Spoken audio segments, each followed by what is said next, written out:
Sa pag-aaral ng Mines and Geosciences Bureau, natuklasan na sa buong Metro Manila, nasa 400 barangay ang itinuturing na highly susceptible sa pagbaha o flood prone. Sa Metro Manila, pangunahing flood control project ang mga pumping station. Ang disenyo ng mga ito mula sa mga kanal, estero at iba pang daluyan ng tubig. Didiretso dapat ang tubig sa mga pumping station bago ito ilabas sa mga ilog gaya ng Pasig River, Parañaque River, San Juan River hanggang sa tuluyang mailabas ang tubig sa Manila Bay. Sa ibang bahagi ng Metro Manila, dumidiretso naman ang tubig sa Manggahan Floodway na magdadala naman ng tubig sa Laguna Dibay na nagsisilbing water reservoir. Sa kabuuan, umaabot sa 52 ang pumping station sa Kamaynilaan. Ang tanong, bakit sa kabila ng pagkakaroon ng mga ito, patuloy pa rin ang pagbaha? Ayon sa urban planner na si Paulo Alcazaren, outdated na ang mga waterways o mga daanan ng tubig sa Metro Manila. Ang capacity ng mga ito, 15 mm lang ng tubig baha. Pero ang tubig ulan nung nakarang Huwebes halimbawa, umabot sa 85 mm.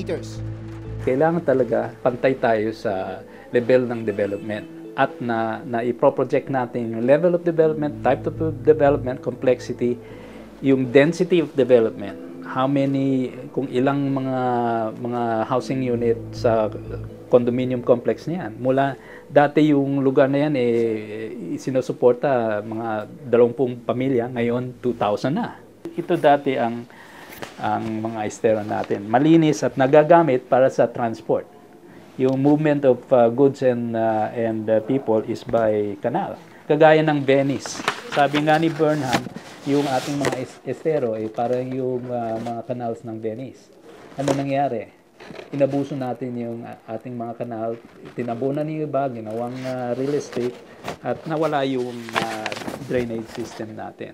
30 years na nga yung age ng mga ibang pumps namin But yan ay operational pa rin, na-maintain pa rin ng MMDA. No? Pero yung ating mga old pumps, although operational, but the efficiency hindi na natin masisigurado na 100% because of old age. So, ano yun? But, yun nakaschedule nga siyang i-rehab. Outdated na nga ang mga waterways, ang dami pang nakabara o obstruction. Una na riyan ang tambak ng basura. Isa sa tinungo namin noon, ang bahaging ito ng San Juan River sa Calentong, Mandaluyong City. Dito sa ilog nakalutang ang lahat na yata ng klase ng basura na maiisip mo. Ito, ang literal na ilog ng basura. Hindi nalalayo rito ang sitwasyon sa Estero de Magdalena sa Santa Cruz, Maynila. Halo-halong basura ang dumadaloy sa kahabaan ng estero. Siyempre, lilinisin mo ngayon. Pagbalik nyo kinabukasan, madami na naman yan. Paulit-ulit lang. Ang isa pang dahilan ng pagbara ng mga waterways, ang mga nakatirang informal settlers sa gilid nito. Pag kailangan nilang dumumi, umihi, dito ginagawa, pero ang bagsak sa estero. Ayon sa batas, dapat ay walang nakatayong infrastruktura o kabahayan sa anumang daanan ng tubig sa loob ng 15 to 20 meters. Pero malinaw na sa ibang lugar sa Kamaynilaan, hindi ito nasusunod. Hindi lang ang mga informal lang nagtatapon ng basura, pati yung mga formal settlers, mga establishments doon tinatapon dahil walang policing, walang fines and wala tayong carrot and stick para sa walang sense of civic consciousness yung mga tao. Tapon ng tapon, isipin nila na walang repercussion to pero meron. Sa ngayon, nasa mahigit 100,000 pamilya pa ang nakatira sa mga tinatawag na waterways gaya nito na itinuturing din ng mga danger zones. Pagdating sa mga pumping station, gaya ng narito sa Pasay, Navotas at Maynila, problema pa rin ang tambak ng basura. Kaya halos hindi na rin gumagalaw ang daloy ng tubig.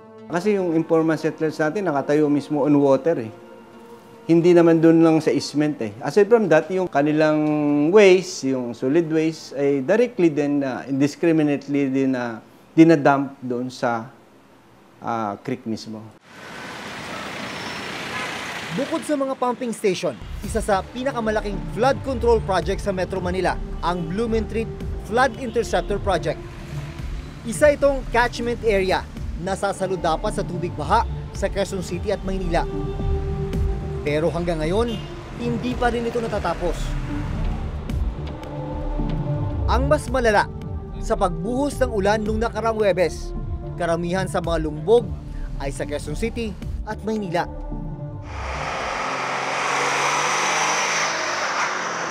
Bukod sa mga problemang kinakaharap ng mga flood control projects sa Metro Manila, isa pa sa tinutukoy ni Alcazaren na sanhi ng pagbaha ang overdevelopment sa Kamaynilaan.